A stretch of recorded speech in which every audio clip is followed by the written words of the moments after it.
ኢትዮንፍ ሚዲያ ላይ እሳት አቃጠሎ ደርሶብኝ ኢትዮንፍ ሚዲያ ደርሶ ከችግሬ እንድቀረፍም አድርጎኛል።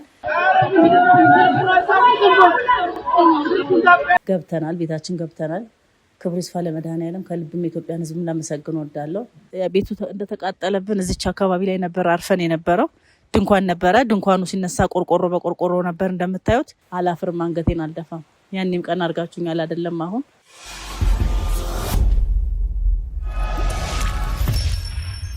ሰላም፣ እንዴት ከረማችሁ? መቅደስ እባላለሁ። ከዚህ በፊት የምታውቁኝ ኢትዮንፍ ሚዲያ ላይ እሳት አቃጠለው ደርሶብኝ ኢትዮንፍ ሚዲያ ደርሶ ከችግሬ እንድቀረፍም አድርጎኛል። ጫፍ ላይ የተከራየችው ልጅ ጭስ ጨሳኝ ብላ ወጣ አይቼ ገባው። ምንም ነገር አልታየኝም ነው የምትለው። ቆይታ ግን ማማሳት ብለዋለች። እዚህ ጋር የተኛው ወንድ ልጅ የነበረ ተደራራቢ አልጋ ነበር እዚህ ጋር የምታዩት።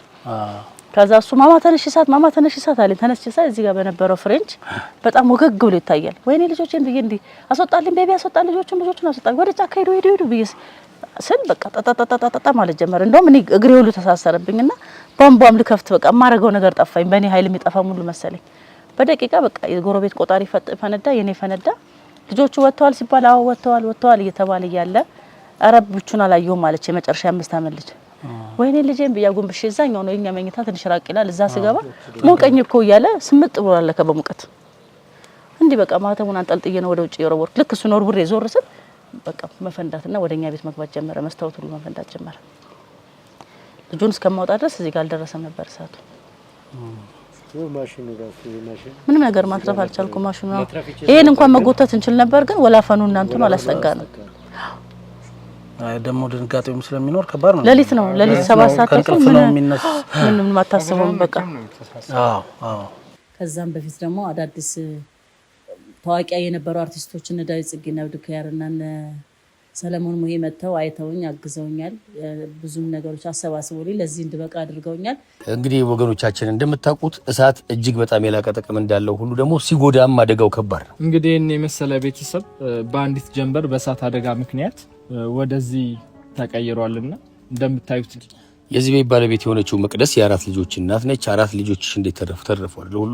ሁሉም ተርፈዋል፣ እግዚአብሔር ይመስገን። ግን ምንም አይነት ነገር ማትረፍ አልቻልኩም ከልጆች ውጭ። በዛን ሰዓት ከሌሊቱ 7 ሰዓት ነው እሳቱ የተነሳው። ልጆቹን ብቻ ነው ይዘን አንጠልጥለን የወጣን። አልባሳት እንኳን የኢትዮጵያ ሕዝብና አካባቢ ህብረተሰብ ነው እየለበሰን ያለው። በባዶ እግራችን ነው የወጣን።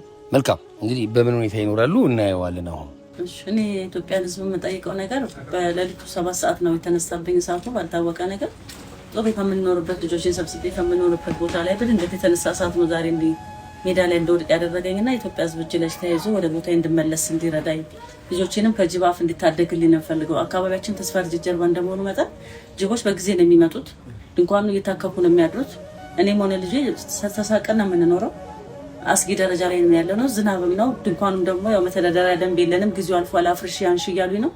ወዴትም ይዤበት የምሄደው ምክንያት የለም። ድንኳኑን አፍርሽ እንደምታየው ክረምት ነው። ዝናብም እየመጣ ነው። ፀሐዩንም መቋቋም አንችልም። እኔም ስኳር በሽተኛ ነኝና የኢትዮጵያ ሕዝብ ይህንን ችግርን አይቶ ባለው ነገር ላይ ወደ ቀድሞ ቦታ እንዲመልሰኝ ስል በትህትና እጠይቃለሁ። ከልብ ላመሰግናችሁ እወዳለሁ። ኢትዮንፍ ሚዲያንም ከልብ ላመሰግን እወዳለሁ። ከብዙ ሰዎች ጋር አስተዋውቆን ብዙ ነገሮች እንዲደረግልኝ ምክንያት ሆኖኛልና ኢትዮጵያን ሕዝብን በጣም ከልብ ላመሰግን እወዳለሁ። የተደረገልኝ ነገር በጣም ትልቅ ነው። ከዛ ጎዳና ላይ ለመነሳት ራሱ ጨለማ በሆነብኝ ሰዓት እኛ ወገኖቿ ወንድሞቿ እያለን ብለው እነ ሰለሞን በተናገሩት መሰረት ህዝቡ በመረባረብ ያለውን ነገር በማድረግም አርያም የሆኑ ሰዎች በማቴሪያልም ቀደም ብለው ያመጡ ሰዎችንም ከልብ ላመሰግን እወዳለሁ። ሁሉም ነገር ተስተካክሎልኝ በቀጣይ ዙርም ደግሞ ኢትዮንፍ ሚዲያ መጥቶ ቀርጾ የቀረውን ነገር ደግሞ እንዲያልቅ ሞክረን ነበረ።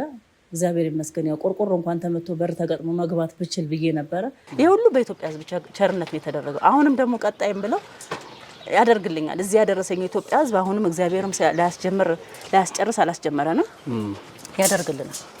ኢትዮጵያ ሕዝብችን ያስጨርስልናል። ከባዶ ከዛ ከትቢያ ላይ ከቆሻሻ ላይ አንስቶ እዚህ ያደረሰን የኢትዮጵያ ሕዝብ አሁንም ዝም አይለኝም፣ ሳያስጨርስልኝ አይቀርም። በተቻለ አቅም አሁን በጀመራችሁት ደግነት አሁንም ደግሞ በተቻለ 5-10 ብላችሁ የጀመራችሁትን መልካምነት እንድታስፈጽሙልኝ እጠይቃለሁ። ባልኩት መሰረት ያው እግዚአብሔር ይመስገን ነገሮች ተስተካክለው ደግሞ አሁን ገብተናል፣ ቤታችን ገብተናል። ክብሩ ይስፋ ለመድኃኔዓለም። ከልብም የኢትዮጵያን ሕዝብ ላመሰግን እወዳለሁ። በጣም ከልብ በልጆቼም በራሴም ስም ላመሰግን እወዳለሁ። እግዚአብሔር ይስጥልኝ፣ እግዚአብሔር ያክብርልኝ። አሁን ደግሞ ያው እንደምታዩት ነው ቤቱ ያለበት ደረጃ። ጥሩ ደረጃ ነው ያለው። እድሜ ለእናንተ በእናንተ ደግሞ አሁን ትንሽ ነው የሚቀረው እሱንም እንጨርሰዋለን ብዬ ተስፋ አደርጋለሁ። እንደጨረሳችሁልኝ እንደገባው እንደ ቤት ነገር ሆኖ ተስተካክሎ ግን ያለው ነገር ለሰው ልጅ የሚያስፈልገው ነገር ብዙ ነገሮች አሉና ያንንም ያደርና አስተካክለዋለን ብለዋል ብዙ ወገኖች። ሳህንም ብረት ድስት ምን የሚያገዙ ሰዎች አሉ። እግዚአብሔር ይስጥልኝ። አሁንም ደግሞ ብዙ ነገሮች ይቀራሉ። ቤት በመባል ብቻ ሳይሆን ፊኒሺንግ የሚባለው ነገር ብዙ ነገሮች ይቀራሉ።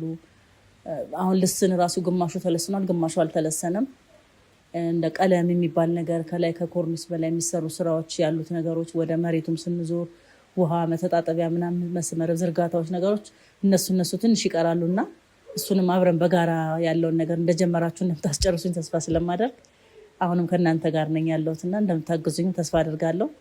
ብዙ ነገሮች የቤት ነገር የሚባለው ነገር እንዳለ ሆኖ ግን ቤት የሚባለው ነገር ሙሉ ለሙሉ አልቆ እንዲሁ ደግሞ ፊታችሁ ላይ ቆሜ በደስታ በድምቀት ካለው ከኢትዮ ኢንፎ ሚዲያ ጋርም ካሉት ከመጡም ወገኖቻችን ጋር ተሰባስበን እግዚአብሔር ለማመስገን ትንሽ ነው የቀረኝና እሷን ደግሞ በጋራ እንደምንጨርስ አምናለሁ። ከጎኔ እንደምትቆሙም ደግሞ ተስፋ አደርጋለሁ። ከልብ ነው በጣም ማመሰግነው።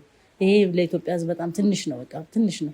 መጀመሪያም ስናገር እንደነበረው 50 ሎሚ ለአንድ ሰው ሸክም ነው ለ50 ሰው ጌጥ ነው እንዳልኩት ሁሉ እዚህ ደርሰናል። አሁንም ደግሞ የቀረውን ከእናንተ ጋር እንደምጨርስ ተስፋ አደርጋለሁ። እግዚአብሔር ይስጥልኝ። በጣም በጣም ነው የማመሰግነው። ያው ወገኖቼ እንደምትመለከቱት ያው ከዚህ በፊት ቤቱ እንደተቃጠለብን እዚች አካባቢ ላይ ነበር አርፈን የነበረው። ድንኳን ነበረ። ድንኳኑ ሲነሳ ቆርቆሮ በቆርቆሮ ነበር እንደምታዩት። ሰፈሩም ጫካ ነው፣ ጎርፍ ነው፣ ዝናብ ነው። አሁን ደግሞ ያው ሰርተው በኢትዮጵያ ተሰርቶ አልቆልን ወደ ግቢያችን ወደ ቤታችን ወደ ቀድሞ ቦታችን ተመልሰናል።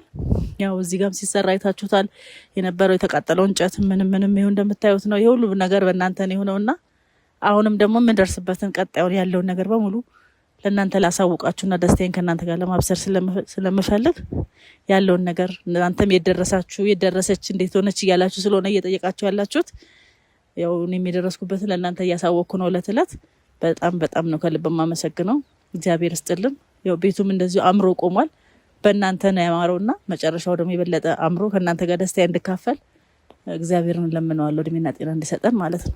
ከልብ ነው የማመሰግነው። ሰፈራችን ይኸው እንደምታዩት እንደዚህ ነበረ። መጀመሪያ እዚህ ላይ ነበር እንግዲህ ጭቃ ላይና ጎርፍ ላይ የነበር ነው። እድሜ ለኢትዮጵያ ሕዝብ፣ እድሜ ለደጋግ ኢትዮጵያን፣ ኢትዮ ኢንፎ ሚዲያ እንደነ ዳዊት ጽጌ እንደነ አብዱኪያር እነ ሰለሞን ቤቲ ባለቤቱን ከልብ ነው የማመሰግነው። እድሜና ጤና ይስጣችሁ። መተው እዚህ ድረስ ቀርጸው ያው በእነሱ ሞራል በማነቃቃት ነው እዚህ የተደረሰው። ያው ነገሮች ተስተካክለው ደግሞ እዚህ ስለደረስን ከልብ ላመሰግናችሁ እወዳለሁ።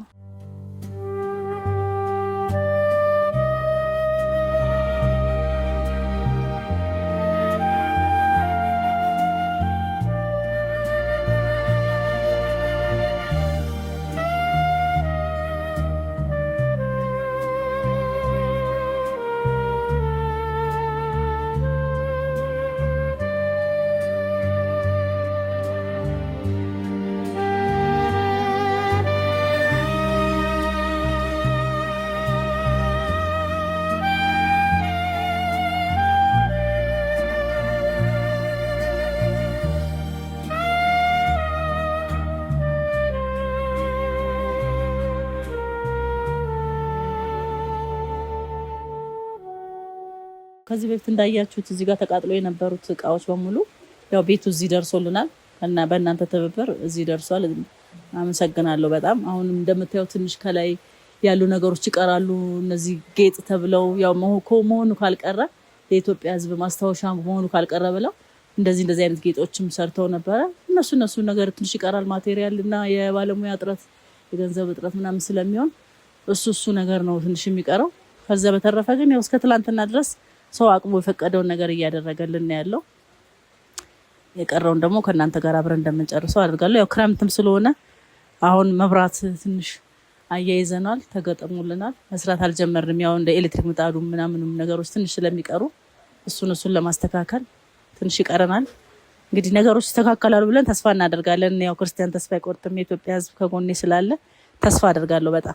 በጣም ተስፋ ስለማደርግ አላፍርም፣ አንገቴን አልደፋም። ያኔም ቀን አድርጋችሁኛል አይደለም፣ አሁን ይሳካልኛል ብዬ አምናለሁ ከልብ። አሁን እንደው ምን ያህል ቀሪ ብር ያስፈልጋል እንዳልሽው አሁን በርና ቢያንስ ጣራውን ለመስራት እንደው ከባለሙያ ጋር አውርተሽ ከሆነ እስከ ምን ያህል ብር ያስፈልጋል ተብለሻል? ነው ቆርቆሮ ብቻ 167 ሺህ ብር ብለውኛል። ቆርቆሮ ብቻ ወደ 80 ቆርቆሮ ነው።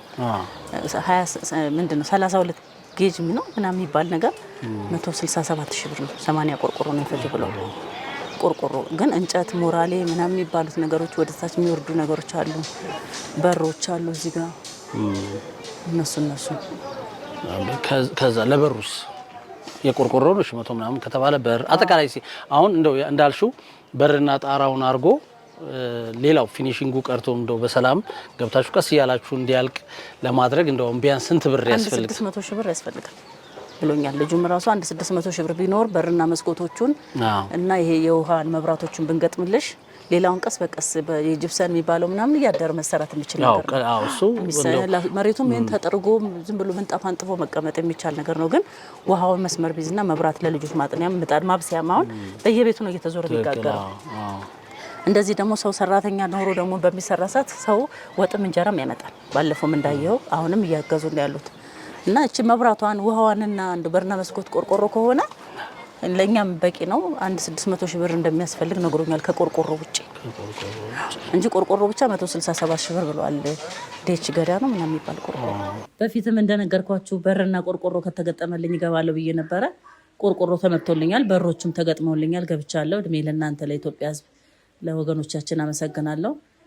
ግን አሁንም ቢሆን እኔን መደገፍ ለምትፈልጉ ሰዎች፣ ማገዝ የምትፈልጉ ሰዎች አንድ ቆርቆሮም ቢሆን ቀለም፣ አንድ ቆርቆሮ ቀለም ቢሆን ለኔ ትልቅ ነገር ነው። አንድ ቆርቆሮ ቀለም፣ ይሄ ጂፕሰን የሚባለውን ነገር አንድ ከረጢት ማቀበል መስጠት የሚችል ሰው በሙያም ላግዝሻለሁ የሚለኝ ሰዎች ካለ አሁንም እንደተለመደው ትብብራችሁን የሙያ ድጋፋችሁንም ቢሆን ማቴሪያልም ድጋፋችሁንም የገንዘብ ድጋፍ እንዳደረጋችሁልኝ ሁሉ እንደምታደርጉልኝ አምናለሁ። ያው ነገሮች እስኪስተካከሉ ድረስ ከናንተ ጋር እጅ ለእጅ ተያይዤ ካልሆነ በስተቀር ከየትም ማመጣው ነገር የለም። ባዶ ነው የቀረውት። ልጆቹም ባዶ ነበሩ። ደብተሩም ቦርሳውም ተምረው ተመርቀው ጨርሰው ይኸው ለዚህ ደርሰዋል። እነዚህ ትንንሾች ልጆች ኬጂም የተመረቀም አለ ወደ 6 ሚኒስትሪ ያለፈልኝ አለ። እድሜ ለእናንተ በዛን ሰዓት ደብተሩን ቦርሳውን ባትሉና ባተተባበሩ ሞራል ባትሆኑ ኑሮ ልጁም ፈተናውን አይፈተም ነበር። ትንሹንም ወደ አንድ ወገን ነበር ወደ አንድ ዘመድ ነበር የምልከው። ግን እኛ ለናይዞች ስላላችሁኝ እዚህ ደርሰናል። ያለነው ነገር በተቻለ አቅም ቀለሙንም ምኑንም ማድረግ ብትችሉልኝና ያለውን ነገር ብትጨርሱልኝ መደገፍ የምትፈልጉ ሰዎች ሁሉ በተለመደው ስልክ ቁጥሬ ከስር አለ፣ ከአካውንት ቁጥሬም ንግድ ባንክ አለ። በሱ መርዳት ትችላላችሁ። 0913 13 15 46 ነው። አካውንቱም ከስር አለ፣ በሱ መደገፍ ትችላላችሁ። እንደተለመደው ትብብራችሁ አይለይ ነው የምለው።